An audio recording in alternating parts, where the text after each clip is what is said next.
man who has a defect in his eye or an eczema or scab or as a eunuch.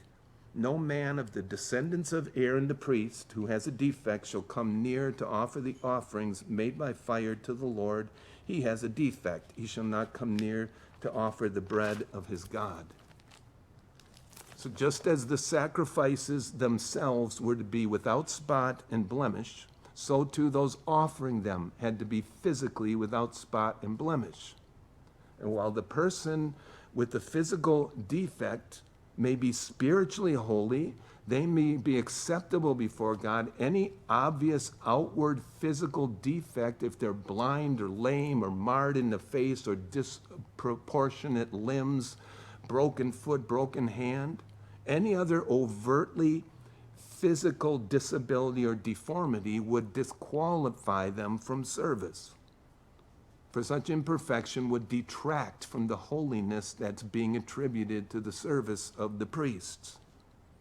All such physical ailments were a reflection of the curse of sin. That's why, look, this is what sin brought into the world. It's infected all of humanity. Years ago, some woman sat down to work at her computer, and she pulled up her email, and there's an email. All it said is, "I love you." It looked innocent, as like romantic, so she clicked on it. It released one of the worst computer viruses in modern history. You can see it on the internet. It's called the love bug. With incredible speed, this virus raced around the world, and from that one computer, that virus brought down politics, business, media, caused billions of dollars in damage. That's what happened when the first human couple sinned. God, with his redemptive plan, as we're seeing here, he's bringing about a cure to sin's deadly curse, but it necessitates a progressive revelation in order to bring this cure leading up to Christ. And a progressive revelation that culminates is fulfilled in Jesus Christ.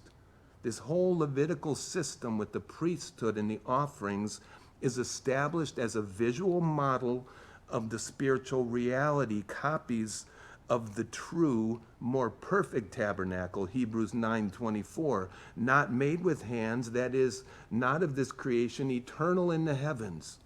And nothing was to detract from God's visual picture. So this pertains to the high priestly office, as it's in verse 21, no man of the descendants of Aaron the priest was a defect. Pertains to the high priestly office as well as any of the common priests, his descendants.